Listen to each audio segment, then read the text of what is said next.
This week on Dance of Joy, we talk about the glory days of eBay, our brain donors mind meld, and Gulf War era middle school performances. All that and more as we watch Season 7, Episode 15 of our favorite 80s hit sitcom, Perfect Strangers.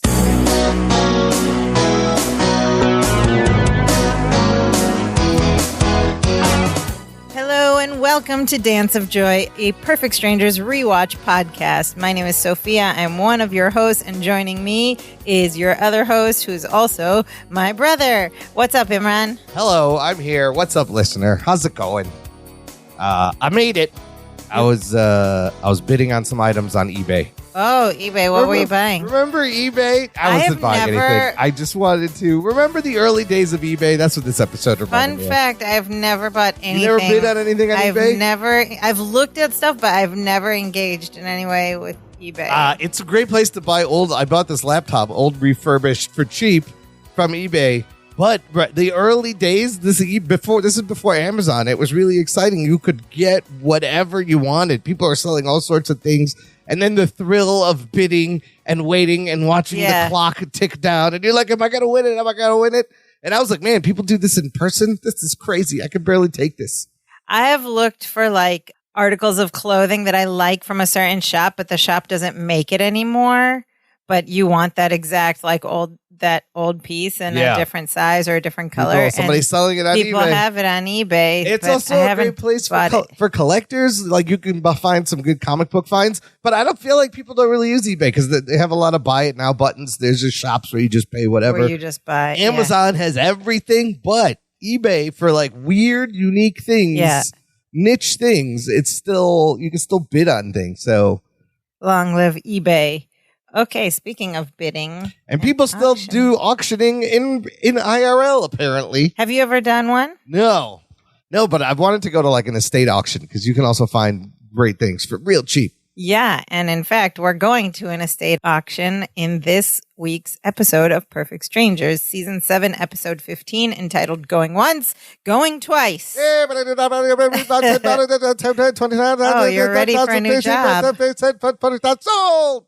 How'd you know how to do that? You're ready for a new job. Does that count? I don't know. So yeah, auction title. And if you read the TV guide description, you would have read Larry demonstrates to Balky the bidding process at an auction and ends up buying a $21,000 bottle of wine. What? Of course he does, Larry Appleton. What? And hilarity ensues. This week's cast is we have our ladies and our gentlemen, Bronson Pinchot and Marklyn Baker playing Balky and Larry, Rebecca Arthur and Melanie Wilson playing Marianne and Jennifer. We have to say it was this week. I don't know if you noticed, Bronson Pinchot's birthday earlier this week, May 20th. Happy 65th birthday to Bronson out there. Happy birthday, Balky. He looks great. He does. This episode, however, aired on February 1st, 1992. And he was not 65. He was not 65. He was how old? 30-something. Yes. Long time ago. You can also watch all seasons of Perfect Strangers streaming on Amazon Prime Video for a fee. And they will remind you, it is a 1992 Emmy nominee, Perfect Strangers, we went over this a few weeks ago, for makeup. Oh, for Mama Balky. Makeup for the last season. Yeah. Mama Bartakamas. Well, we don't have Mama Bartakamas in this episode, but it is... Also, we are on Saturday nights now. Yes. This was the first episode that moved from TGIF This is the beginning of the end in terms of ratings for the show because, I mean, look, we're on Saturday. They're in a new house. There's a new work. What is this show even? So ABC was trying to make the Saturday night lineup a thing, as big a thing as TGIF, and they called it I Love Saturday Night, ILSN, I guess. I Love Saturday Night. It does not work quite as good as TGIF. And they put these shows on it that they thought would be hot. So Perfect Strangers was on it. Who's the Boss was on it. Growing Pains was on it. And then this cartoon that didn't last long. Man, they moved Who's the Boss and Growing Pains to Saturday. This is all the end of these shows. What ended up happening was this Saturday move ended up being like the beginning of the end for all of those shows I just named. It didn't take off as big as TGIF in the ratings. Who knows? Maybe Friday people are tired from work. They stay home, watch TV. Saturday they go out. No, this was a mistake to make Saturday night a thing. Because traditionally, look, Thursday nights were a hit, and they did great with Thursday nights across all networks. You had Cosby, you had Simpson. Everyone stays home Thursdays, right?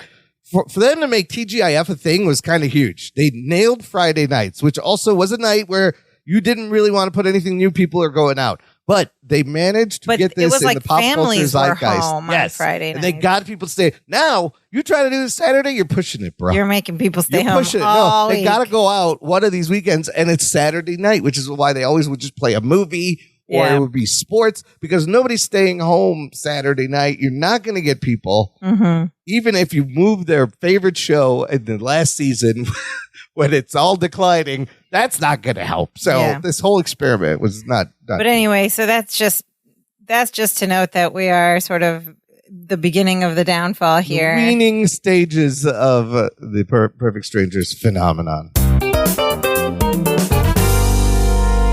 But let's see how this episode did. So this episode, we start Act 1. We start with an external shot of a fancy building.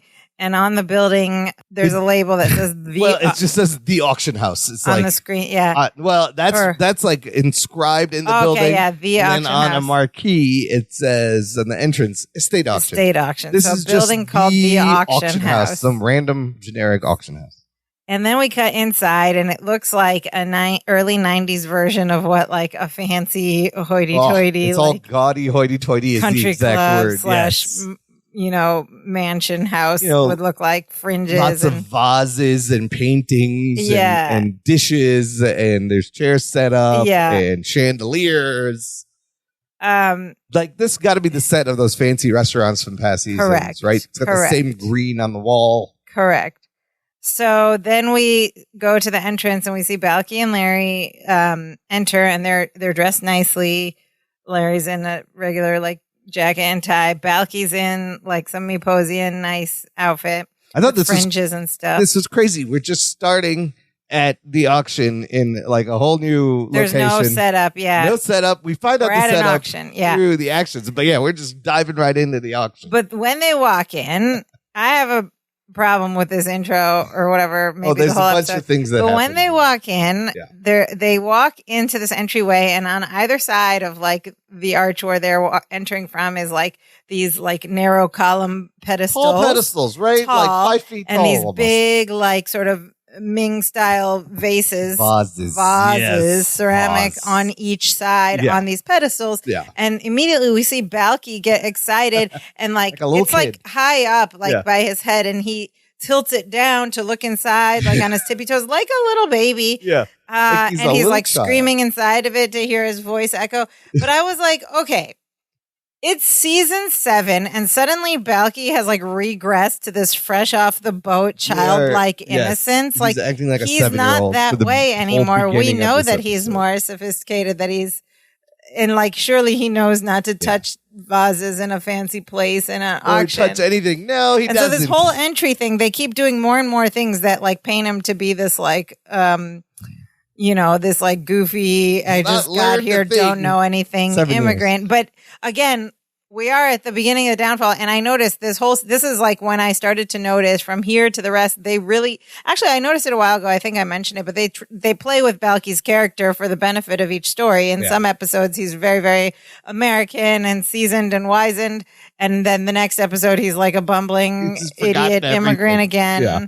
And you're like, what? Okay. Right, and consistent, but it gives us some opening physical comedy right away as Balky looks into the vase and then doesn't carefully set it back up, just throws it back on the pedestal. Of course, what's going to happen? The momentum is going to take it to fall to the other side, and Larry sees this and runs around and hilariously grabs it. They go, and he grabs it just as it's falling. And while he's doing this, Balky is at the other vase, and he looks in that one. And he goes, hello. And then just tosses it back up without a care. Yeah. And Larry has to run over and catch that one too. Pretty funny. And then Balky, again, like a child, walks over to a painting, an oil painting with a frame on it. And he looks at it, and there's a painting of fruit. He goes, Cousin, do you think these oranges are scratch and sniff? And just starts scratching an oil the painting. Now, come on, you're an adult. Even on Meepos, you would know would you not go to and do touch that. art?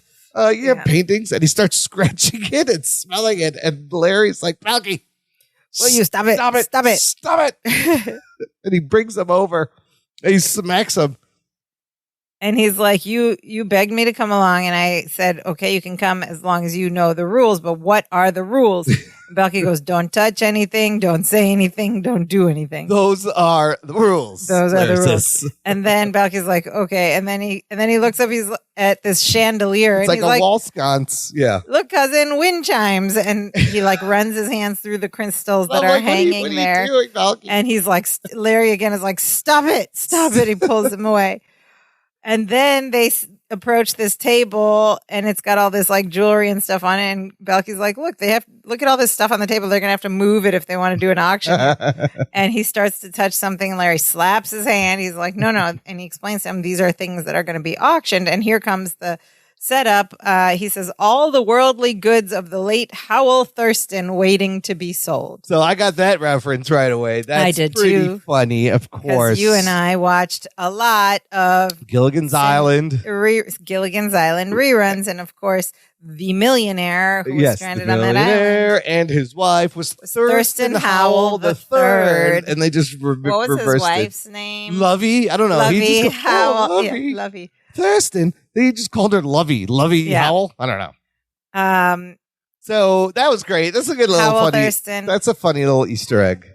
So Larry goes, the late Howell Thurston waiting to be sold. All the worldly goods of the late Howell Thurston waiting to be sold. And Balky responds going, they're going to sell all of his stuff just because he's late? Okay, surely in 7 fair. years in America, he's heard somebody referred to as the late some dead. And Larry has to explain, no, Balky, he's dead. And then Balky's like, well, if he's dead, there's a very small chance he will ever show up.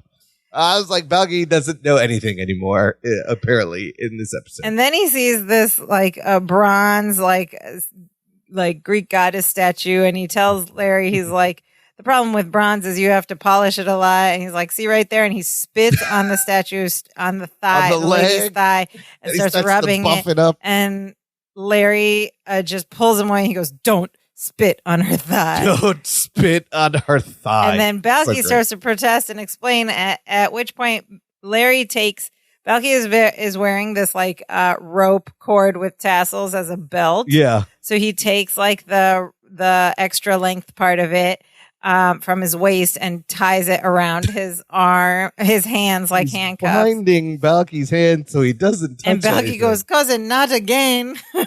Because we're nowhere near any power tools. Yeah. That must have been the last time when there was an incident.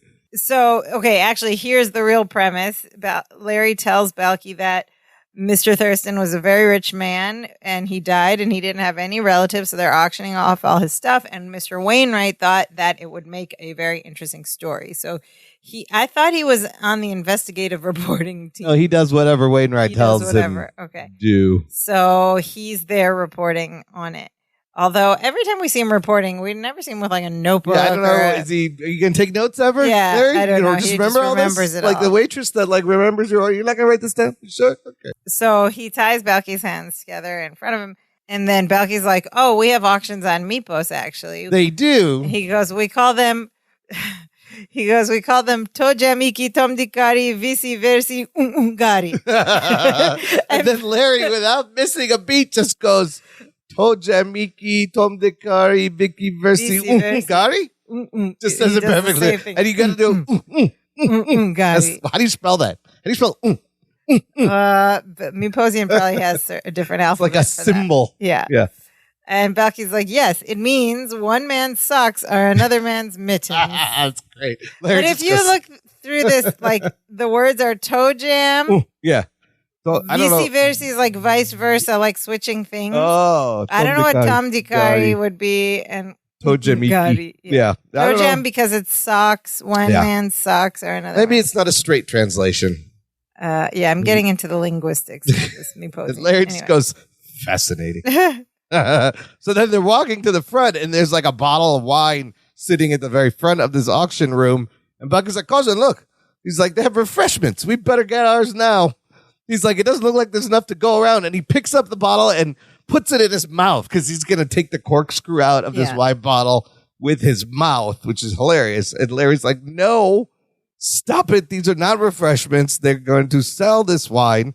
He goes, it's estimated to be worth over $20,000. And then here's a key line from Larry. He goes, a person would have to be out of his mind to pay $20,000 for a bottle of wine. So important line to remember. And he's right. And then this one, Balky goes, well, it still makes more sense than bottled water. I mean, that is a concept I will never understand.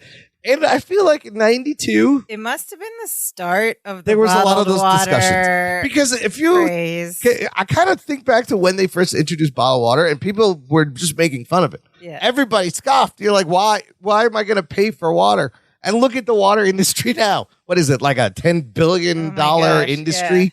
Yeah. And there's fancy Voss glass bottles. But in the beginning, people are like, are you kidding me? You want me to pay for water? Get out of here. But everybody's on board.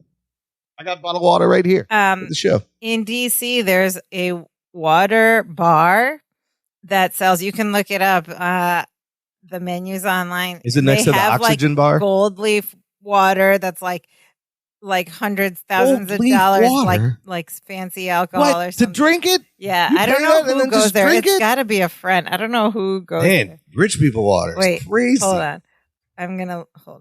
Water bottle prices. $60,000, $100,000, Beverly Hills 90H2O. Luxury oh my God! Collection, how much? Diamond how much? edition. How much? What amount? $100,000 for the bottle. No, but how big is the bottle? How many ounces? Then there's this like gold leaf one. Listener, buy us some virtual coffees so we can purchase. Buy us some virtual some of this high-end water and waters. try it out. See if it's worth $20,000. God, that water is more expensive than this wine they're auctioning off. So yeah, 92 must have been when it was like getting popular in our daily lives or introduced to our. And now people are like, you want me to drink tap water? Yeah. You know what's in that? Get out of here. Exactly. It's just completely turned around. Yeah. Then an auctioneer enters the room and tells everyone to take their seats. They're about to start the auction. People start moving around to take seats, and Balky looks at the guy. Larry's like leading him away. Balky looks at the guy. He's like, I'd like to help, but my hands are tied. And then he does his own laugh at his own joke thing. And the two of them go over to the side of the room and stand to the side of the chairs. So they're like upstage against the wall, and there's a whole bunch of people in chairs in rows just in front of them. Yeah, they're like, in TV world, they're far enough away to have conversations that no one's going to hear. Yeah. And then in the front of the room, the auctioneer says that the first item is actually that bottle they're looking for. And it's a bottle of Chateau Lafite wine, vintage 1811. And when he says that, Balky goes, get out of the city. He says, we buy our wine at 7-Eleven, which is really funny. Just goes, shut up. He goes, shut up, but you have to wait in the car. And Balky's like, I'll be good. I thought that was a funny line. So the guy is starting this auction at $11,000. And so people start sliding their finger across their nose. And he goes, 11,000. Do I have 12? And then this lady tugs on her ear. He goes, 12,000. Do I hear 13? And Balky is watching this and is confused. And he goes, cousin, why is he pointing at people? It's a bit confrontational, don't you think? And Larry's like, no. He's like, those people are bidding. And Balky's like, they are not bidding. None of them has thrown a pig in the air. Which that must be, I want to see a Meepos auction where people just throw pigs in the air to bid on things. And so Larry has to explain that bidding is different here than it is on Meepos. Just a little. He says, people are making small little gestures, and that's your bid. He says, watch the man in the front of the red tie. And that man, again, like, moves his thumb across rubs his nose. The guy goes, 14,000. 14,500. It's up to 14,500. And then the auctioneer asked for 15. And Larry's like, did you see him? Did you see that? He bid. And Balky's like, no, I just saw him flick his nose like this. And the auctioneer, with his tied up hands, he does it. He's like this. And then the auctioneer looks at him and goes, 15,000. But they don't notice this. No, not yet. Balky has just placed a bid for 15,000 unknowingly. And the auctioneer's like, do I have 15,500? He's just continuing. And Larry doesn't notice either. And he's still Larry's explaining to Balky. He says, every little gesture tells the auctioneer you're bidding. He's like, look at that lady in the blue dress up front. she's bidding by tugging on her ear like this. And Larry does it to show him. And the auctioneer goes, 15,500. Oh, boy. And He's points get him. the next bid. Do I have 16? And they still didn't, Balky and Larry still didn't These two hear it are just in their or own realize world. what's going on. Yeah. And Larry's all proud of himself as he's Larry's when he's like, I'm sort of an expert in this area. I once used the men's room at Sotheby's. Sotheby's, the swanky auction house in New York. You went to the bathroom there. And so the woman again tugs her ear, and the auctioneer goes, 16,000. Do I have 16,500?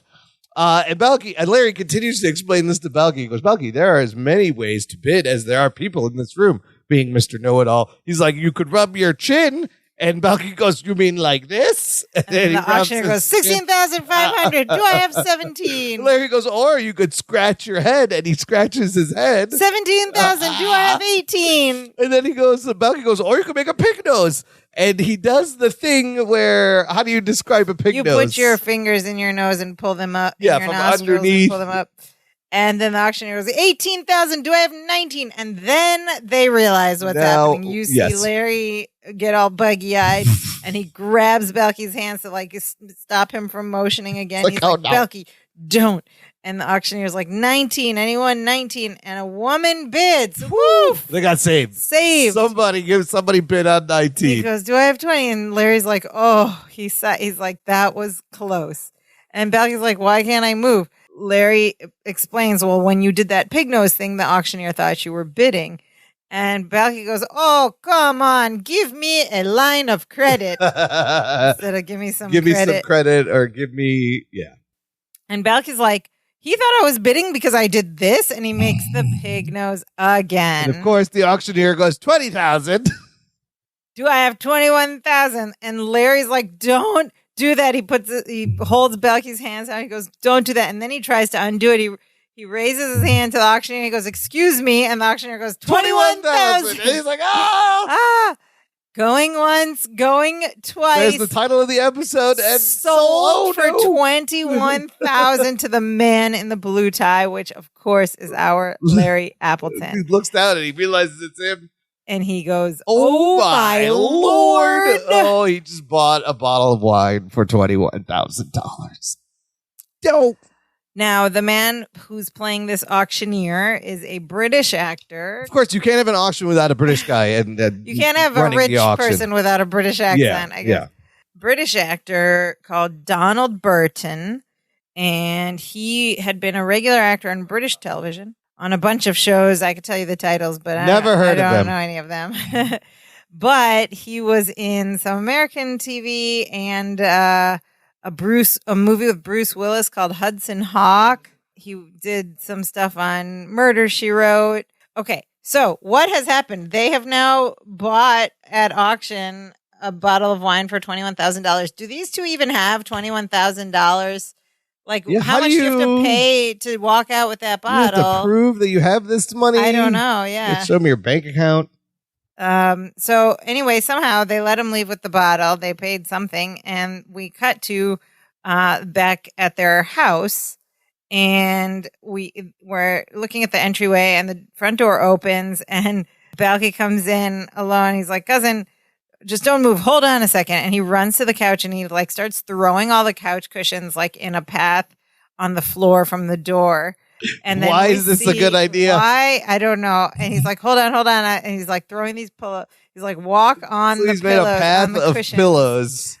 And it's so goofy because then you see Larry enter in the front door and he's like holding this bottle of wine. He's cradling the bottle with two hands on the side. Like it's so delicate. Yeah, like it's made of balsa wood or something. And I guess the idea is like walk on the cushion, so if you fall, it'll be. But that's so stupid because you're gonna have less stability walking on those cushions. Belky's like, walk on the pillows, and Larry enters and goes, walk on the what? And trips over the pillows. Yeah, of course. Instantly launching the bottle in the air, where Belky catches it and throws it right back to Larry as he falls on top of the pillows.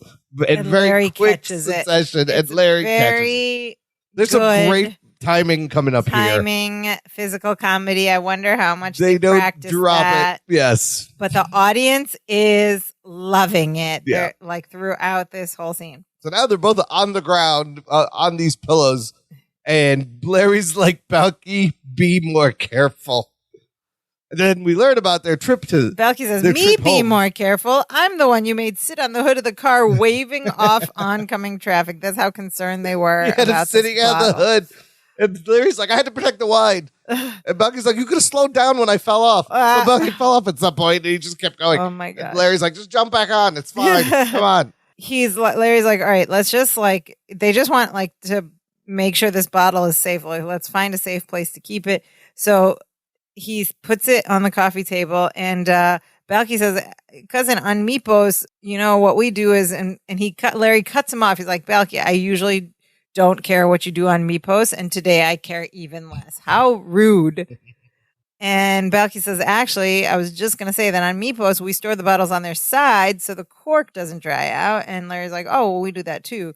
We do that That's here actually too. Something normal and logical they do on Meepos. I believe that's how you're supposed to store the wine. And then Balky goes, do you want to know what we do with the sacred straw? And Larry goes, no. And so this is another random decision, but because that they just had that exchange, Larry takes the bottle and he very gently, very carefully sets it on its side on the coffee And he's got his hand on it. He's holding the he's holding it in place. And he's like, now we got to figure out a good place to keep this.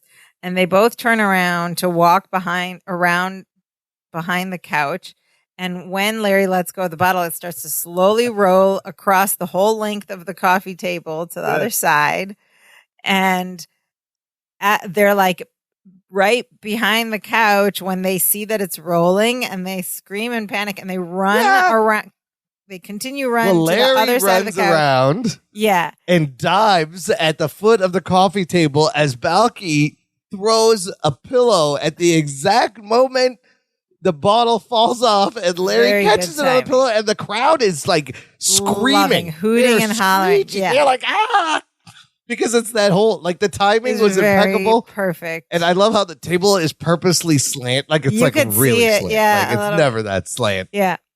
And so Larry's now on the ground. He's caught it. He's caught it like a baseball player sliding into first to catch the pillow. It was amazing timing and the throwing of the pillow. And Balky's like, well, there's something that's really worrying me. I don't think this table is completely level. So then he takes the bottle from Larry, still on its side, and just pushes it back up to the left side, rolls it all the way across, and Larry screams, and he again, perfect roll of the bottle. But this time it's rolling up the high end of the table. And Larry throws the pillow under the table to the other side so that it lands perfectly on the pillow. And again, the audience is just screaming. They're just But they had to time crazy. it perfectly because the couch cushions were there to stop the slide of the pillow where it needed but Bronson to stop. could have had to roll it just perfectly. Yeah. It could have got too far or not enough. Yeah. He would have to really perfect. wonder how many times they had to rehearse this. But both of those two, the throwing of the pillow catch and then the throwing of the pillow again, rolling up, was amazing timing. And the audience goes wild. And it's all it looks like it's one take. It's so good. It's so good. Yeah. Okay, so they save the wine again. And they get up, they go and take it, and Larry's like, okay, we have to find a safe place. We're not letting this bottle. So he's walked over and now he's picked up the pillow with the bottle in it, kind of like cradling the bottle. Yeah. He's like, we're not letting this bottle out of our hands. And he turns and walks away. But as he turns, Balky's grabbed the bottle off the pillow and he takes 2 steps and he looks down and he's like, where's the bottle? He looks at the roller and he's like, and he looks over at Balky. He's like, oh. And then, so it's a very quick reaction of him going, whoa, and he runs over and Balky's like spit shining the bottle. And he walks over and he grabs the bottle. He's like, will you stop it? And Larry slaps Balky and Balky slaps Larry back. Yeah. And then Larry grabs Balky by the shirt at his chest and he pulls him close. He's like, don't do that. And then he lets him go. So he lets him go and then Balky's standing there and he just goes, hey, and we're causing Larry to jump and the bottle flies in the air. It's so great. He just come up with a thought. He goes, hey, and Larry's like, and it flies in the air. And the thought he's had is that they'll just wait for Jennifer and Marianne to come home, and then they can ask them where to put the wine. And Larry's like, are you crazy? If Jennifer finds out I paid $21,000 for a bottle of wine, she'll kill me for being stupid. And Balky very rightfully goes, well, if she was going to do that, you'd have been dead a long time ago. Because you're always stupid. Where do I come up with them? And then he laughs at his own joke. He says that gesture. And Larry's like, to be clear, what I mean is we're not going to tell Jennifer anything about this. We just have to find a safe place to hide the wine for this weekend. And then on Monday, when the auction continues, we'll take the wine back and resell it. So I guess they let him do go. That at auction? Well, it's an auction. You're reselling things. But the point is to get rid of, once it's sold, it should be like no refunds. Bring it back and sell it for more money. Hey, the auction house gets a cut of all sales, so they'll let them do it. So they must have had some agreement saying, can we just bring this back on Monday and sell it? And they're like, sure. So that's Larry's plan. They didn't pay anything for this bottle right now. But. I don't know how it works, but that's Larry's plan. Just lie to the wives for the weekend. And Balky says, and you have successfully deceived your wife yet again. And Larry goes, exactly. And then he looks around the room and then he's struck with an idea. He says, we'll hide the wine in the liquor cabinet. They have a liquor cabinet. Okay. And Balky says, cousin, you are a genius. And he pats Larry on the back so hard that it causes him to toss the wine up into the air. And Balky again catches it and tosses it back to Larry, who catches it and then is like, Balky. A lot of throwing of and then he grabs Balky by the shirt again at his chest and pulls him close. And he goes, don't do that. And he lets him go. Balky's like, okay. But really, is that a good idea? Is that a genius idea? Put a bottle of wine that you're trying to hide in a liquor cabinet, where usually there's bottles of wine that anyone can mistake. That's where the liquor goes. Yes. Yeah. It's not a good idea. That's the first place you shouldn't put it, Larry. Right. Appleton. But he's set on the liquor cabinet. He's like, help me. And he tells Balky, okay, just help me get this wine to the liquor cabinet without dropping it. Also ridiculous. And Balky's like, okay, I'm going to cushion your walk. Again, like what a stupid, it already didn't work once. Everything's going to be honky-dorky. And he says, I'm going to cushion it. Everything's going to be just honky-dorky. So what he's doing is as Larry walks, he's moving pillows one in front of the other so he can walk on them, which again, this just destabilizes everything. Yeah. This is a lot more dangerous than just walking calmly. Cushioning as he goes. With every step, he takes the back pillow. And how do you know this is dangerous? Because one pillow, the back one, Balky does not wait till Larry has lifted his foot off to pick it up, causing Larry to fall forward and throw the wine over his shoulder behind him, and Balky catches it.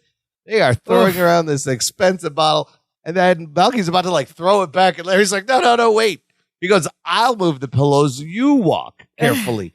So now Larry's on the floor moving the pillows, and Balky's like, okay, next foot, he's so into being careful about his feet that he puts the wine down on the side table as he goes, and keeps stepping. Okay, fine, careful. Larry's just looking at his feet left the foot, whole time. Right, okay, here we go, and they walk him all the way over. And then they get to the liquor cabinet, and then Larry's like, Larry's all tense the whole time. He finally makes it to the cabinet doing the pillows, and Larry's like, oh, phew.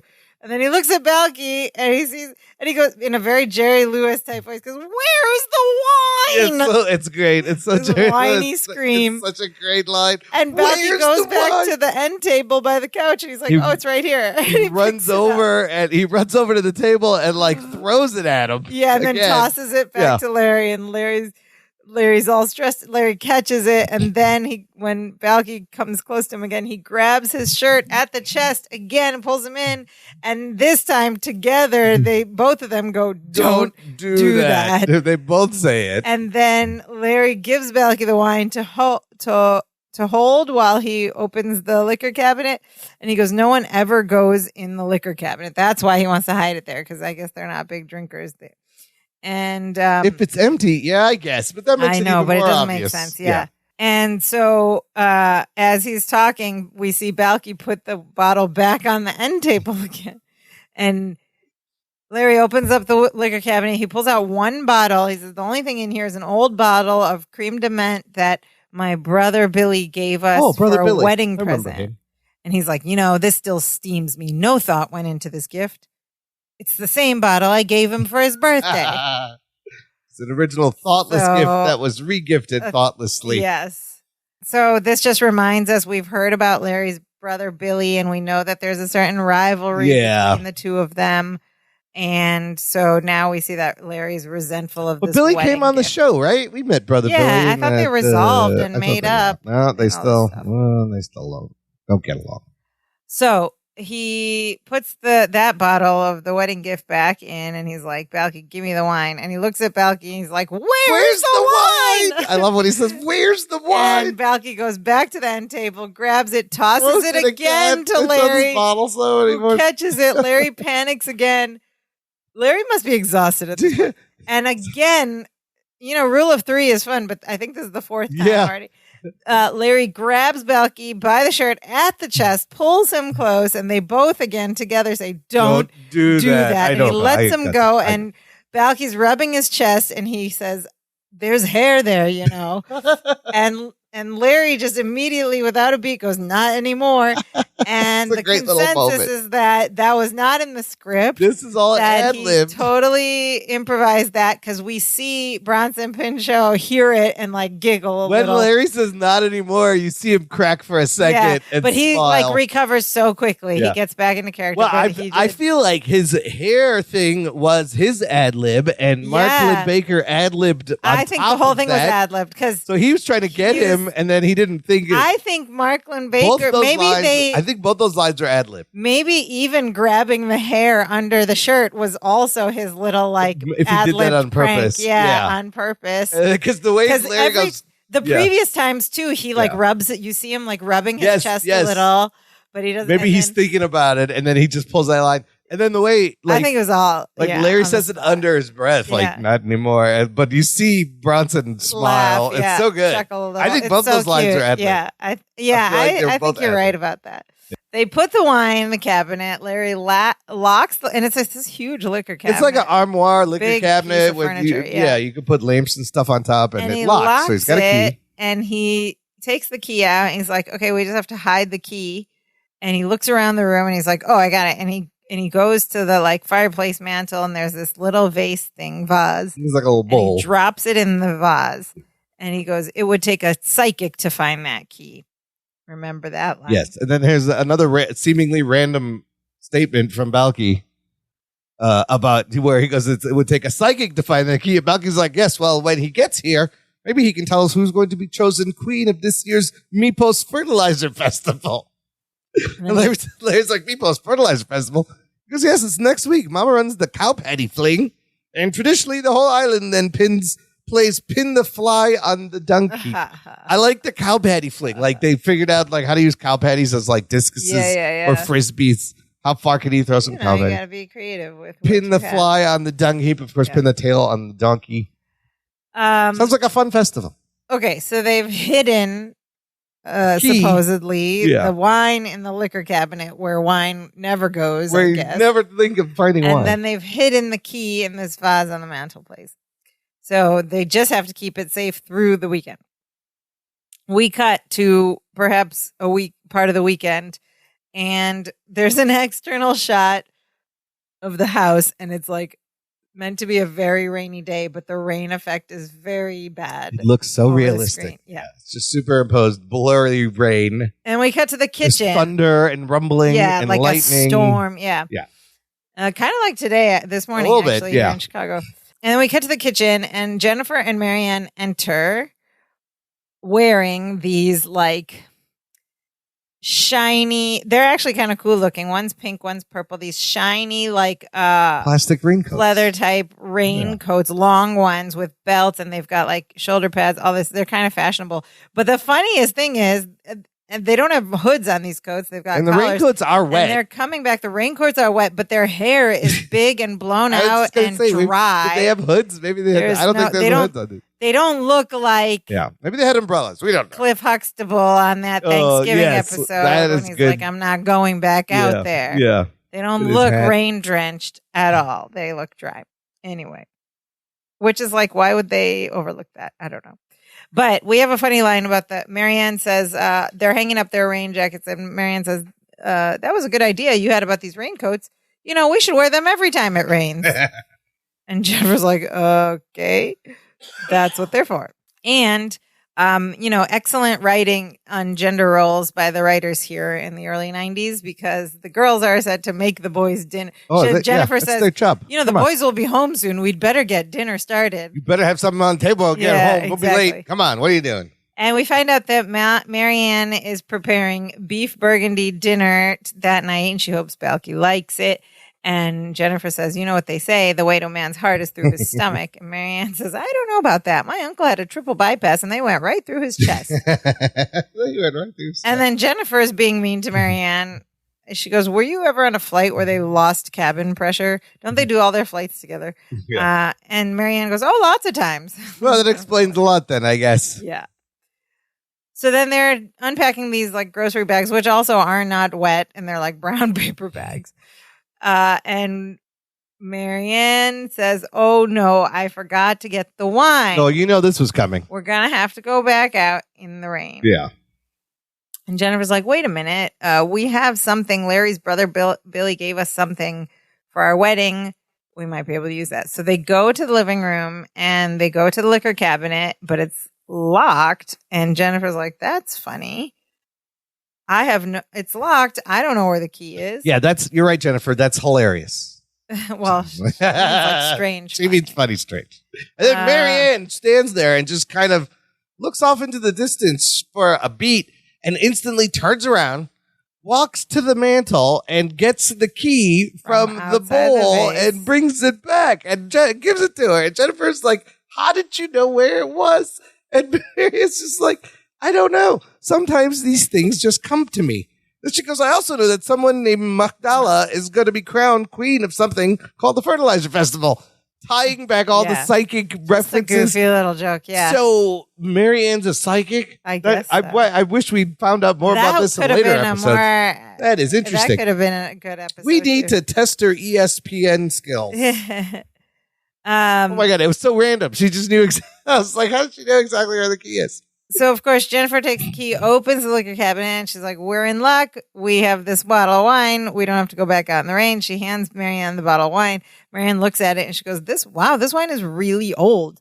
I hope it's still good enough to cook with. Oh, that's going to be delicious. Oh, my God. Oh, my God. Is she going to use a 20? And they go to the kitchen, and we fade to black in suspense. End of act We're one. now $21,000 bottle of wine wasted in a beef dish. End of act one. I bet it's going to taste delicious. It'll taste old. Listener, join this conversation. You join our Facebook group. There's a link in the episode description where I post threads of episodes before we record them.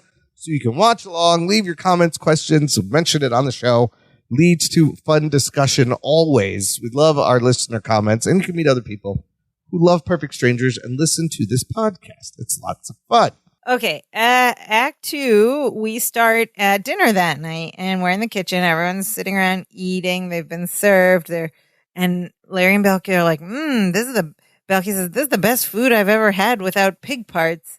And Larry's like, it's delicious. It tastes great.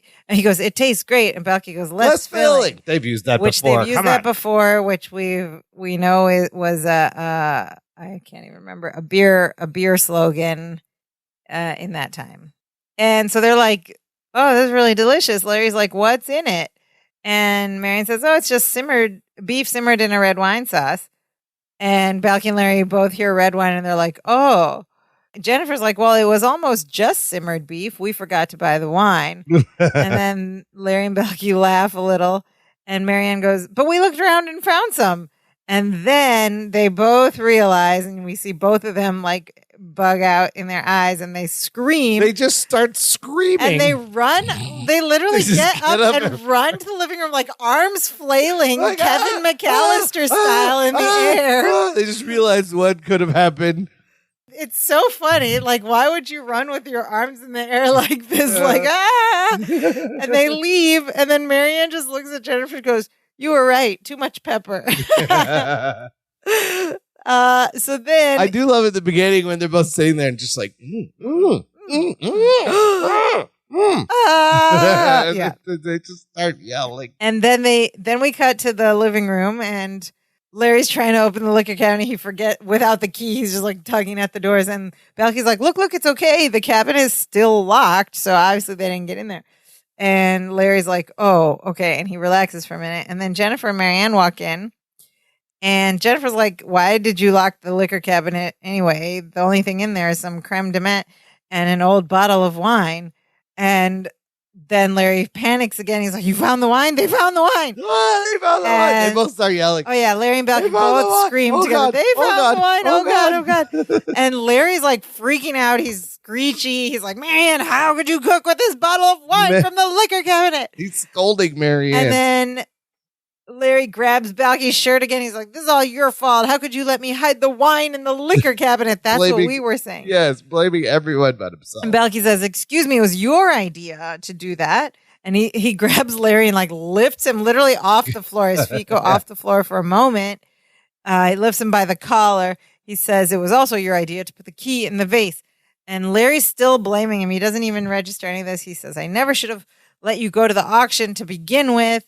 You are nothing but trouble. This is so mean. And then Balky doesn't like the sound of that, so he hits him back. He's like, is that right, Mr. Mayor of the Munchkin City?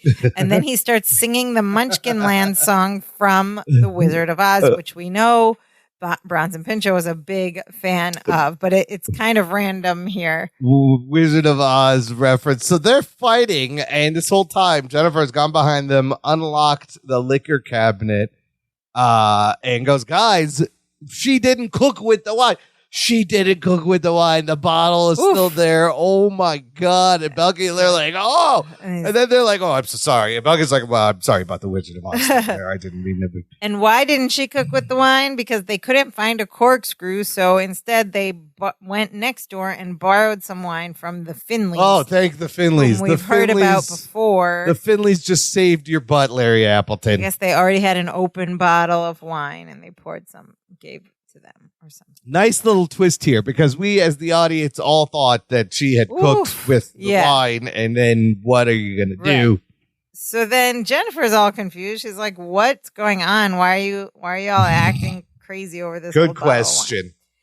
And then Larry has to confess. He's like, we went to an auction. Balky made a pig nose and I bought a bottle of wine for $21,000. And Jennifer hears that and like drops the bottle from her hand. Just like, and he catches it. And Larry crouches down to catch it, and then he passes out. He faints backward, but Balky catches him. So this pushes him back. This is great. Really she reacts. She drops. Larry catches. Larry faints. Balky catches. Pushes him back up vertical. All very quick. Like there's so many of these great timed comedic moments in this episode. And he's ready to like grovel. He's like, I know we did something stupid, but it's gonna be okay. I promise. And Balky's like, excuse me? We did something stupid? He said, I believe I had the intelligence to stop bidding at $20,000. And Marianne's like, $20,000. And she smacks Balky on the back of the head. Just smacks him on the back of the head. That's it. Oof. That was, that's a little random smack. Okay, so the wine is okay. Now they got to get rid of it. We're back at the auction house. At the auction There's house. only one. At the estate auction at the auction house. And we enter the scene mid-bidding for a necklace.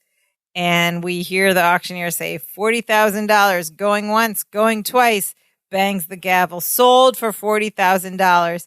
And Larry says to Balky, what a waste of money, $40,000 for a necklace. And Balky's like, I know, they could have bought 2 bottles of your wine for that much money. Pointing out how dumb he is. And very conveniently, the very next item on the list is this fine bottle of 1811 Chateau Lafite Bordeaux.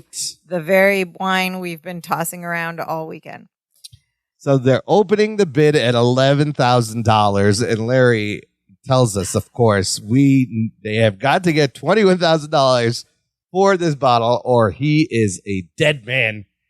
And Balky's like, cousin, Jennifer won't kill you. She'll leave you, but she won't kill you. It's just as bad. It's like, that's not helping.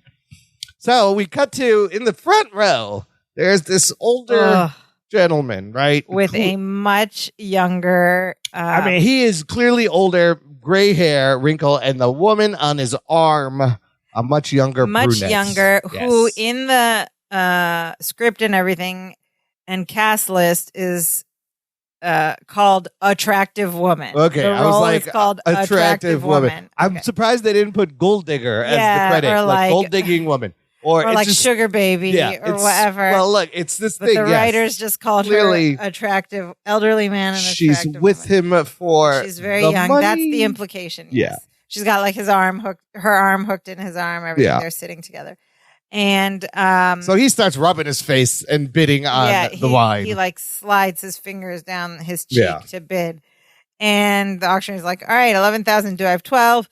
And nobody else bids, and he does get a he, 12,000. He gets a 12 after a beat from another lady. Then there's like a 12,000. Yeah, then there's a Is there 13. The old man So the is old bidding, man trying to keep up. Takes 13. Yeah.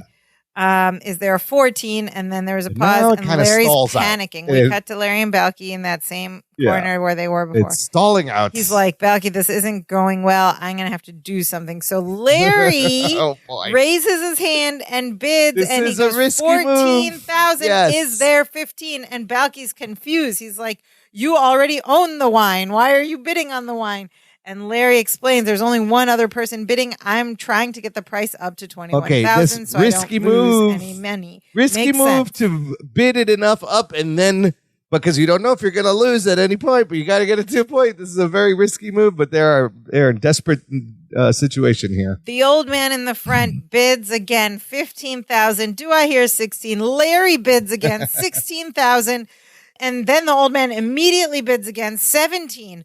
Is there 18? Larry immediately bids again, 18, 19. The old man because of 19. The old man takes 19. The auctioneer says, do I have 20? Larry bids and he's at $20,000. This is it. And then the old man bids again. Yes. They made it and it's not in their hands. The old man has it for $21,000. That's it. Their Larry problems says, are solved. yes.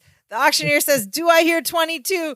And Balky bids in this exaggerated With the little hand pointing that way, Larry the did. same way Larry did. And I'm going, what are you doing? And the man What are you calls doing? $22,000. No. Is there 23? Larry grabs him and says, Balky, what are you doing? Balky says, I just got caught up in the excitement of the moment. Free and clear. And Larry's like, don't move.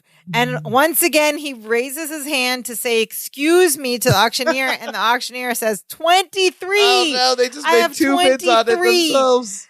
And then he looks at the old man in front. Do I have 24? And the old man does like a no gesture. He's like, oh. No, I'm out. And he says, the bidding stands at $23,000. And Larry's like, oh no, they've stopped bidding. And Balky gets excited. He's like, maybe we'll get it. Maybe he doesn't want it. And Larry's like, he's all excited to win the back. and Larry does the Homer Simpson cartoony neck throttle to Balky, just starts shaking him around the neck. Yeah. And we hear in the background the auctioneer saying, I have $23,000. Any other bids? And Larry's like strangling, choking Balky in that cartoonish way. He's like, what have you done? And Balky goes, cousin, if you just let the oxygen get to my brain, I think I can help your problem. So he lets go of him. And just as the auctioneer is about to finish the bidding, Balky reaches over and there's like this giant vase on the ground. I guess they're peacock feathers. These like decorative feather things on long. Conveniently in a vase right next to on them. a long stick or whatever. So he grabs that and he reaches over. And It's like a long this thing is with really a feather at the clever, end. though. And like tickles the old man's face from behind with the feather. And the man brushes at his face and the auctioneer takes it as a bid. 24,000. I thought that was really clever. I was like, oh my God, that's kind of a clever way to get out of this. And the auctioneer says, do we have 25? And the old man is trying to get out of it. He's like, wait, no, I wasn't bidding. But just at that point, the attractive woman, the young lady on his arm goes, oh, Leo, for me. And he goes, Vomit. And he goes, well, of course, my my dear. dear. And so he claims the bid for 24,000. So really, the girl saved their bacon right there. If it wasn't for the girl, they would have had to pay for this and bottle Larry's twice. like, oh, thank goodness. He's like, Balky, stay very, very still. And he's holding his arms down. 24,000. Don't move. Going once, going twice, and it's sold. For They got rid of it. $24,000. Larry's Oh, like, yes. my Lord. So everyone can sigh relief. They have gotten rid of this accidentally purchased bottle, but the hilarity is not over yet. Okay, hold on. Pause for a second. This quote-unquote attractive woman in the attractive woman role, her name is Jill Pierce.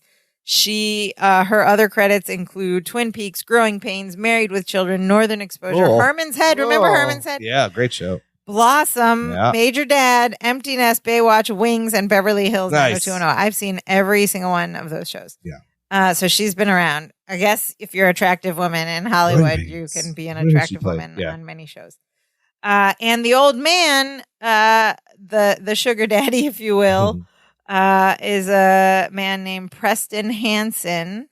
Preston Hansen. That's almost like Thurston Howell. Yeah. Preston Hansen. And he had basically been acting on stage for a long, long time.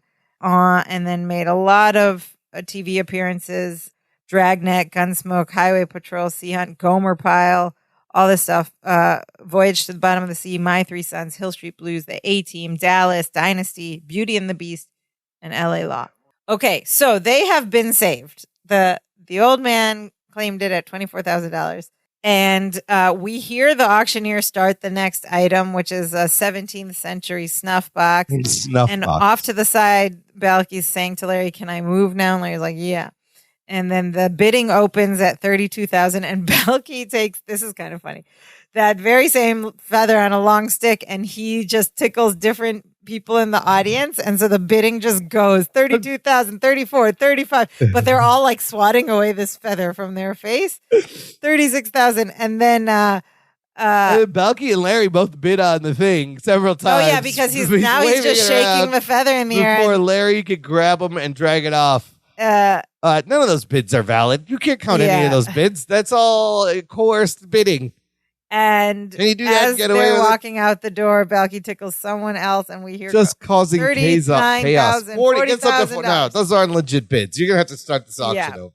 Yeah, surely He's the just auctioneer causing can chaos. see what's happening. I know he does not notice that Balky is tickling these people to get them to bid. No, he doesn't see that. And also, is that how real auctions work in real life? Like any gesture, or don't you have like a paddle? It depends. Or something? Some have paddles. It depends on the rules. It depends which auction. They all have different rules. But I believe that's how people I've never bid been at auctions that way. So I don't know. Sometimes it's like real subtle. Sometimes it's subtle. But the paddle is more clear, right? It's a simple thing. Yeah. Hold up the paddle. Because what if someone like sneezes or has an itch or something? That's so weird. But for the purposes of this, but comedy-wise, that's hilarious. Yeah, it was pretty funny. You know they're gonna accidentally bid, and they gave us.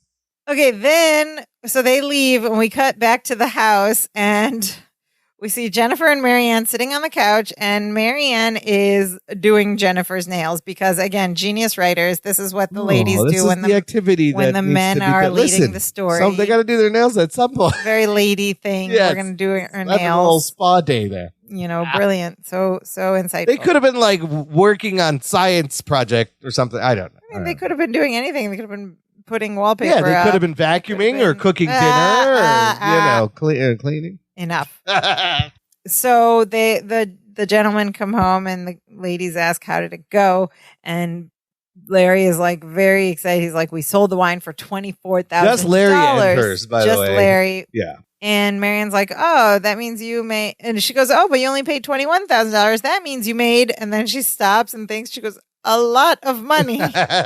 She can't do 21 from 24. She's psychic, not a mathematician. Yeah. Damn it, Jim, I'm a psychic, not a math person. And Larry explains that they did have to pay some hidden costs and commissions, so they didn't walk away with that much. And also, Balky, they spent a little more because Balky saw something he couldn't live without. And then Balky enters in a full, like, tin suit of armor. Yes, like a medieval suit of armor. Which I think is a second reference to The Wizard of Oz, because he's kind of in the Tin Man suit. Yeah, but I guess. But my other question here is, they had $3,000 extra. Okay, so there was some cost a couple grand. Hidden costs and commissions. That makes sense because all these items were really high priced. Yeah. But how much did you have left over to buy that suit? Everything was bidding at And he really had to bid high. on it and win Nothing was low enough for 3,000, under 3,000. And maybe it's a maybe he huge got it for suit. 1,000. Maybe he got a deal. I don't know. Nobody But wanted it yes. anyway. Yeah. He's just that's how the episode ends. And There's then no joke. he just walks in a suit of armor. And roll credits.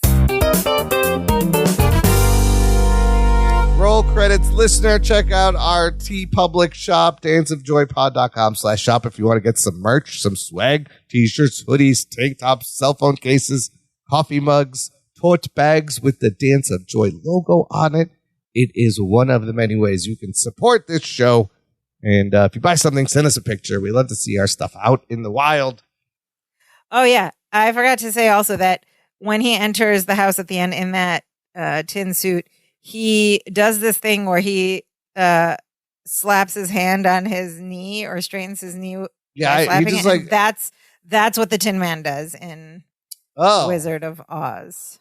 Oh, that's why he did it. I thought he was just like pushing his suit back in. Apparently, that's the same way the Tin Man. It's like some movement the Tin Man did. Very like specific Easter egg. Chateau Lafitte is a funny name for a wine. Lafitte. I kept thinking of Lahan. What about Lahan's Chateau L'Elbow? It's Lafitte. Lani. Is this a real wine?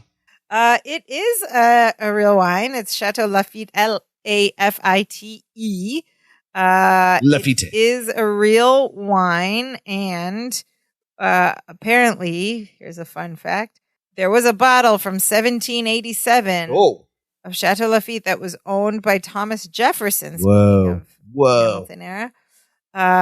And that bottle might be the most expensive bottle of wine ever sold.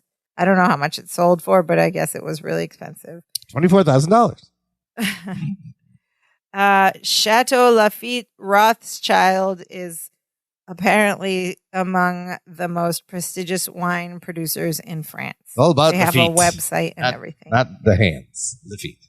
I wonder how much in today's money an 1811 bottle of Chateau Lafitte would go for. $50,000. What'd you think of this episode? I thought, you know what?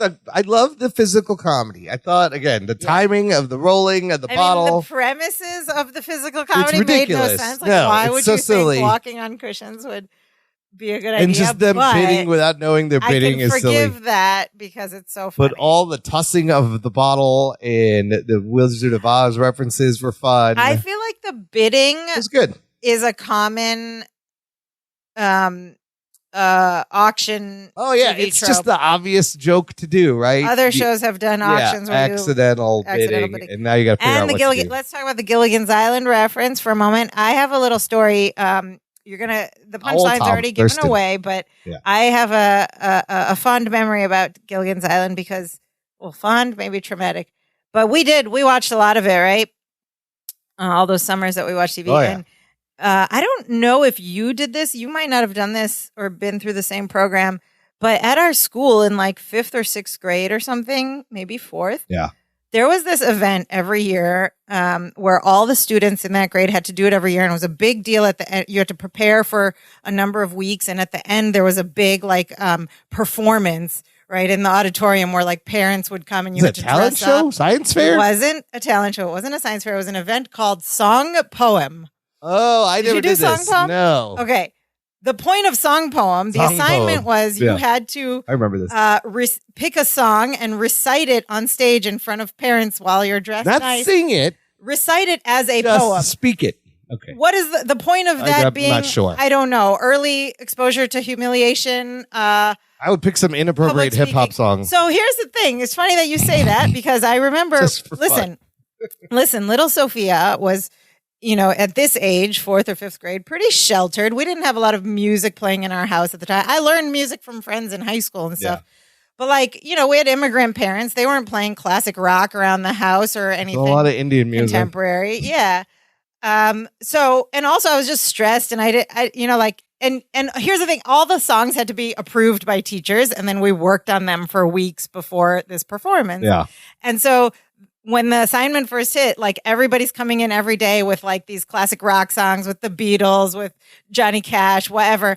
And I was like, I don't know any freaking songs. And and I was panicking, and days were going by, and we were running out of time. And then I was like, wait, but I did have a brother, you, right, my co-host. Yeah. And you were my older brother, and I always liked everything involved? you liked. Yeah. And at the time, what you liked was 90s hip hop. Oh, So like, okay. I do know some songs. Yeah. And I remember I fully went in there with my first proposal for a song was by the esteemed DJ Jazzy Jeff and the Fresh Prince. Oh. Not even a big hit. It was probably, I think, it's one of their Parents don't B-sides. understand? No. It was Who Stole My Car. Oh. I wanted to do Who Stole My Car. I don't know if that's appropriate. And, I think I was drawn to it because it was a story. It had a narrative. And I was like, okay. And they're funny. And I proposed it, and they very quickly shut it down. And what I remember them telling me is that rap music is not allowed because it's already too much like poetry. To which I thought all song lyrics are like poetry. So it could have been that, or it could have been a little bit of racism. So they shot it down. I must have proposed some Janet Jackson too, which they probably also shot down because of racism. Who knows? I don't remember that. And I started panicking again. And I was like, I don't know songs. And I'm hearing everybody take all the other songs. They come up, and it's that thing where like you hear about it and you're like, oh, I kind of should have done, but I didn't know any songs at the time because I was a sheltered little child of immigrants. I knew hip hop, but they were like, no rap music. And so then it was running out of time. And I was like, wait, there is another category of songs that I know very, very well. And that is what? Television sitcom theme songs. And listeners, mind you, this is many, many years ago. We did not have internet then. We did not, to get lyrics to songs, you have to go to the library and find, or listen to the music and transcribe them or whatever. So I go to the library, I'm looking in the card catalog for any books that have lyrics to television theme songs or whatever. And I picked a song and I made a proposal and it was approved. And we worked on it with everything over a few weeks. And then the day comes for the performance. Okay. Yeah. And listeners, this was in the early mid 90s. This was in the era of, I don't know if y'all were around, but the first Gulf War. Okay. And in the first Gulf War, there was this huge wave of like patriotism. And I don't know if you remember, but around that time, this song, I'm Proud to Be an American, was everywhere. Oh, yeah. Everywhere. Okay. So the event comes. The event comes and all these people are doing their Johnny Cash, their Beatles, their whatever. And then this one girl goes up and she's dressed head to toe in red, white, and blue. Oh, dear. One of the popular girls in school. Of course. She's and milking it. she does this song, I'm Proud to Be an American, man. as a poem, okay? Where at least I know I'm free. And I won't forget the men who died. And I swear to God, her voice cracks and she starts tearing up. Wow. Where I won't forget the men who died. She cracks. She's tears. Who gave that right to me? Okay, there was not a dry eye in the house. Okay, these adults are crying, standing ovation, tears everywhere. And guess who's next? Little Sophia, who doesn't know any music. Okay, everybody's wiping their tears as I take the stage. I'm uncomfortable, dressed nice because we didn't like to dress nice. I get on the stage. And with all the drama I can muster, I deliver a dramatic recitation, and it goes like this. Just sit right back and you'll hear a tale. Oh, a tale. A tale of a fateful trip, okay? This sounds that familiar. Started from this tiny port, this tropic port above this tiny That's ship. hilarious. The mate was a mighty sailing man. The skipper, brave and sure. 5, how many? 1, 2, 3, 4, 5 passengers set sail that day on a 3-hour tour. And a dramatic repeat, a 3-hour tour. Little Sophia followed I'm Proud to Be an American and crying with the Gilligan's Island theme song. Like, what? You know what? It's mortifying. But no, this is a song of bravery, American heroism, looking at situations in the face that of was danger. lost on everybody. This is still I think I liked it because it told a story like Who Stole My Car. Yeah. But here's the thing. I think of this It's story. the story of American heroes. And I have two thoughts. One is I'm so glad we didn't have record cameras and social media then. And 2, where were all the adults in my life? Why didn't the teachers help this little child? Like, why didn't anyone step in and say, let me show you some music. Yeah. Let me help you. Who approved Gilligan's Island and who put me after I'm Proud to Be an American in the middle of the Gulf War? Yeah, that could have been. I blame all of them. That could have been planned better. Anyway, that's my Gilligan Island story. Listen, I think it's just as patriotic as Proud to be American. It's the And same, to this day, I evokes know the all same the feeling. lyrics to that song. Evokes the same feeling. Did you get an A? Did you pass? The weather started getting rough. The tiny ship was tossed. Yeah, it's about adversity. If It's about not taking for the on courage of the fearless courage. crew, What are we saying? Courage. the minnow would be They lost. saved the minnow. There's bravery. There's courage. There's heroic. With Gilligan, the skipper, too. Yes. A millionaire and his wife. The professor A and movie Marianne. star. Well, at first There's it said, Marianne. and the rest. Oh, yes. Then they added the her. Marianne. There's Marianne in that show. Yeah. Mr. and Tie. Marianne. Anyway, and there were actually more verses to that didn't get played. Well, I still think you should have done an NWA song, but that's just. Yeah, but they did. Wouldn't No, they a definitely. lot of help you words, a little Sophia. I That, mean, the Will Smith, the Fresh Prince song. why those didn't are you tell me any songs? Those are clean songs, and they're funny. They I were don't know why clean. that They- wasn't. But, They shot it down immediately. It's about crime in this country and how to deal with it. Social and how to- issues. Yeah. Social issues. Nobody yeah, cared. it's They about- all cared about being proud Americans in the Gulf War. Okay. Yeah, that's amazing. I wish that was on video. I'm glad it wasn't. Maybe we can recreate it. Yes, we Okay, so Okay, what did our did you listeners think? Okay, It's great, we said funny, we liked wonderful. it. What did Yeah, the yeah, yeah. listeners think? Our listeners, actually, we have some new commenters in the group. What? Welcome, fantastic. listener cousin Edith Andrews. Oh, cousin Edith, hello. Maybe you're French and you pronounce it Edith, like Edith Piaf. Oh, that's how you say it? But Edith Andrews, who thank you for writing in, Edith. Welcome. We're happy to have you with us. She writes, haha, this was awesome. I think the guys inadvertently raised their hands. LOL. Yes, they did. And then we also have another first-time commenter, listener cousin Chelsea Frost. Oh, Welcome cousin to you Chelsea. as well. Who writes, it didn't make any sense walking on cushions to save the bottle of wine. It was hilarious, Yes. and it didn't It make any didn't. sense at all. No sense. And of course, we have our regular listeners, our repeat listeners. Listener cousin Nicole Stoner writes, great one-take physical comedy with the bottle tossing, bottle rolling, pillow throwing in the living room. It's great. It reminds me of the physical comedy from Beautiful Dreamer episode where the audience reaction and tension came from whether or not Balky was going to break that. Remember those fancy dishes at Ritz's Yes. at the first job that they were had? And he almost knocked him over. Yeah, that's great. Yeah, like it was building tension for the audience. That's why we liked it so much. Right This away, one as you well. feel the tension. You're like, when he's I gotta walking catch in. this And they're bottle of just wine. throwing this bottle around. It's Yeah. so funny.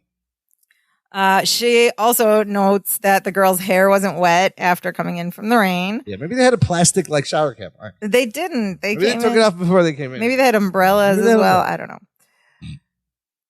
Jennifer was within earshot of Larry yelling to Balky that he shouldn't have taken him to the auction, yet she immediately doesn't ask something like, what auction? Yeah. After that, sitcom I logic. know. At You'd its be like, best. wait, what are you talking about? Yeah. Instead, They she's just, like, why are you skipped a crazy lot about this to bottle? get it all in. I'm just going to There ignore was like everything a lot you of just said. movement and story movement in this, Yeah. in the first act. Like Yeah. a lot A lot of happened, so stuff they had happens, to get yes. through Yeah. a lot. Yeah. Yeah. Anyway, she writes, overall, I find this to be a surprisingly enjoyable episode, as we did, even though at face value, it's a color by number keeping a secret episode. Yeah. Sometimes those are the simple premises are. Simple are and the straight. Just funniest, do it yeah. well. Yes. Next up, we have listener cousin Pam Hitchcock, who writes, this is why you don't let children around expensive things. But also, why is Balky still childlike? It's also why you don't teach bidding gestures at an Yes. auction. Don't Yeah. demonstrate them at the Yeah, good auction. move, Larry. She writes, it's nice to know that Larry had, oh God, a plan to rein Oh, Balky in with his rope belt, but it sadly went the way all his plans do. Why are swanky people always depicted with British accents? That's a very good question. I'd like to hear a barely intelligible Cockney one, Governor. Yeah, not all British accents are Yeah, sophisticated some are sounding. not are all posh. Yes, they're not all are posh, Not all some are- fancy. If that had been my vintage bottle of wine, I would have stopped on the way home and bought a padded container for it. At the very least, some bubble wrap. Yeah, they had very bubble wrap back then. Something, some pillows. Top-notch physical comedy with the wine bottle, and the face slapping with shirt grabbing was a fond memory of early episodes. There was shirt grabbing, face slapping, chest hair pulling, a lot of good stuff. Bidding gestures are weird. Wouldn't it be easier to use numbered paddles? Yeah, I guess at some point somebody figured that out and was like, wait, maybe we should do this instead. She says, I didn't like this episode per se, but the physical comedy added a lot. For that reason, my totally inconsistent and random rating is 7.25 Bibby Bop. That's pretty good. The positive. That's good for season 7. Yeah, that's good for people enjoying. It was a good episode. It's fun. Next up, we have listener cousin Jason Korinko, who writes, I love a good sitcom auctioning misunderstanding. Yes.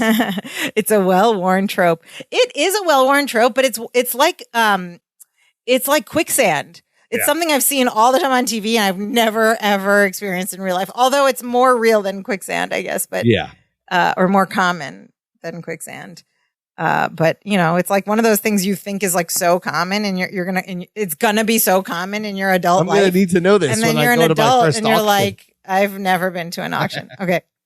Anyway, back to Jason Korinko. It's a well-worn trope, but one of my favorites. I've never been to a real auction, maybe because TV has warned me how easy it is to win something you can't afford. I've never heard of a multi-day auction where you can bring back an item to be resold. Maybe you can't do that. Not sure if that's lazy or clever writing. Yeah, it worked for the episode. Yeah. Loved the Thurston Howell reference and Marianne's psychic abilities. She is right about the raincoats, too. They were very stylish. Very stylish. We also have another, this is not on this episode, but Jason Korinko was listening to our previous episode, our last episode where Dimitri gets kidnapped. Yeah, and I guess in our podcast episode, I don't remember at which point, but we talked about this movie we used to watch a lot and thought was hilarious when we were kids called Brain Donors with John Turturro, very slapstick comedy. And this is crazy. Jason writes, I'm listening to the podcast episode when I hear Imran and Sophia mention the obscure movie Brain Donors. I literally just watched that movie for the first time 2 days ago. That's wild. What? That's such a weird and spooky. I love these little coincidences in life. I agree. It's a very funny movie, It's a great, funny, stupid movie. But how random is that? How random. That is the universe.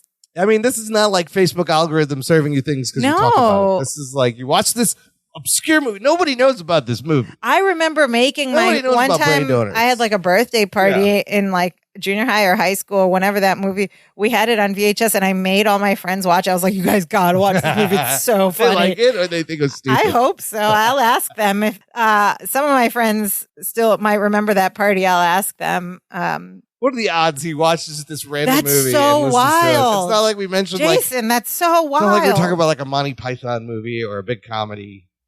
So, let's talk about something else random right now and see if Gilligan's Island. We talked about that. No, yeah, but that's in the episode. The Brain Donors was truly random. Yeah. I don't even remember why we mentioned it, but we've mentioned it once before as well. Yeah.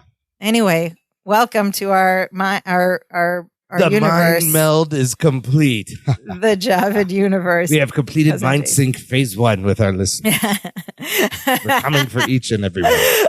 You thought this was a simple, joyful rewatch, 80s rewatch podcast. An advanced scientific but in fact, we're recruiting you to our cult like Scientologists. We will take over the world once we've melded minds. Oops, I said the plan out loud. Now you caught said me monologuing. The quiet part out loud. Anyways. Okay, finally we have listener cousin Whitney Smith. This is not the podcast that is mind melding you. Okay, tried the Jedi mind trick. Whatever you do, listeners, just never listen to our podcast in reverse. Oh. Then you're going to mess everything up. Finally, we have listener cousin Whitney Smith, who liked and enjoyed this episode very much as we did. I think we're all in consensus on this one. Nobody's split, really. Yeah. We just enjoyed it. It was simple. It was light. It was funny. She said we got that great physical comedy from the cousins that we haven't had in a long time. Yep, that's what we're all agreeing on. That's what everybody enjoyed. You just got to do that every so often. Yeah. So overall, decent. I mean, good episode. It's decent for season 7. Is pretty good episode. And it's one of those that has a lot of like questions about how things make sense, but it's kind of even the questions were just like fun to think about. Yeah. Like, okay, it doesn't make sense, but like what? I'll suspend disbelief enough to laugh along. Don't Be Ridiculous was not spoken. Of course I have. Don't be ridiculous.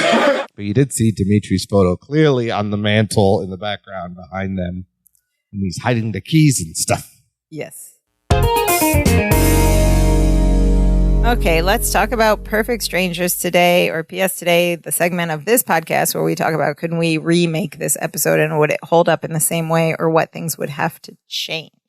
Well, there's still auctions. Sure, even though no one's ever been to one. But they apparently they happen all the time. Is that gesturing thing a real thing, and does that still happen? I doubt it. I'm pretty sure you can't accidentally bid on stuff. No, they would have to verify the bids, I guess. Yeah. But how would you make it funny? You could still do something where the paddle, where like you poke someone and they react. I think most of it can be done. But I feel like I don't know about bringing it back and reselling it though. Yeah, you would be in a lot of trouble. Yeah, how would you do that? Maybe it would be on eBay anyway. But I mean, I feel like that's like a jailable offense to falsely bid on a high-priced auction. I don't know how auctions are regulated. I'm just looking at Sotheby's website. They have like crazy auctions for things, but I don't. Do they have a Chateau Lafite? Lafite? No, they have. I don't know what they have. They got jewels. It's very confusing. But I wonder how you bid on these. And you could also, I don't know. You could do an eBay version of this episode, but it's funny when it's in person. The physical comedy is funny and timeless. You could still have all. You could do the same thing with them buying something delicate. Yeah, maybe it's a Fabergé egg. Yeah. Listen, I think all the questions we have about the auction were still questions back then too. Like they were just as unbelievable then as they might be now. But there would be like audiences would be less forgiving about it now. They would want to have it make more sense. So you'd have to figure out how to make it make sense. It's got to be all the number and the board now. Like, I think they changed that silly thing because I know they used to do that where you would make weird gestures. Oh. But at some point, someone's got to be like, you know what? That's probably not the best system. Yeah. Especially if you're just itchy. So if the paddle thing makes the most sense. You want to bid on it?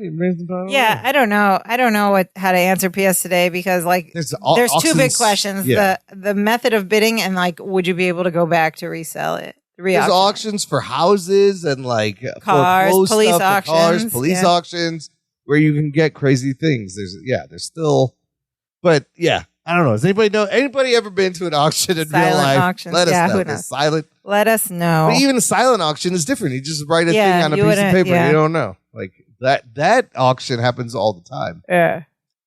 All right. So like kind of a question mark PS Today score. Maybe. Yeah. A big maybe. Maybe.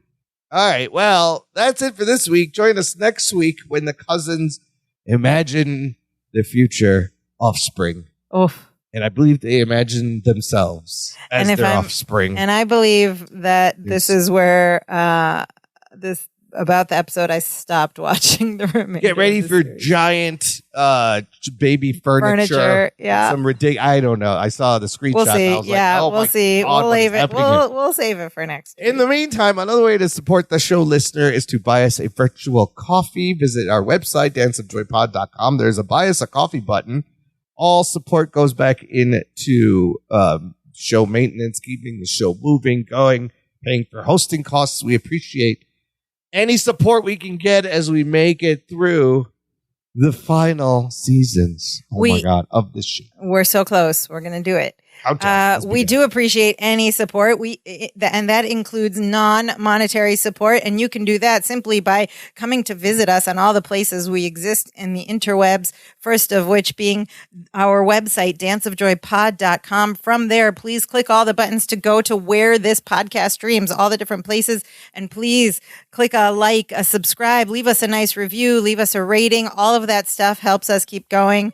Every little click helps us. You can also communicate with us. We'd love to hear from you. We'd love to know all your answers to these questions we have about auctions. What are they like? What's your auction story? Did you ever accidentally buy something because you made a pig face? And you can tell us all that stuff with your own voice. There's a button right on our main page. You can leave us a voice message. If you don't like the sound of your voice, as many people don't, you can send us your stories in writing or simply just say hi. We're at danceofjoypod@gmail.com. We're also on Facebook, Twitter, and Instagram. You can connect with us on any of those places.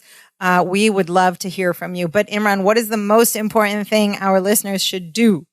Well, if you're going to go auctioning, make sure you take lots of antihistamines and So you don't itch relief. Itch or And sneeze then just sit still. Don't move a muscle. don't move. Oh, that person blinked. That must be a bit. Don't. No, I didn't want to buy that. No, the real thing is to share the show with your auction pals, with the auctioneer. Share this show with a friend. Talk about Dance of Joy, the podcast. Talk about brain donors. Talk about perfect strangers. Every little bit helps. Word of mouth goes a long way, and we will love you forever for it. Help us achieve our global mind meld dominance, one listener at a time. Yes, we are going to get into your heads. We are all us. You are all assimilated. All your base belong to us. What? Okay. Just to get him to stop talking, I'm going to wrap this show. That's it for today. Now we are so happy. Now we are so happy we do the dance of joy. Hey, hey, hey.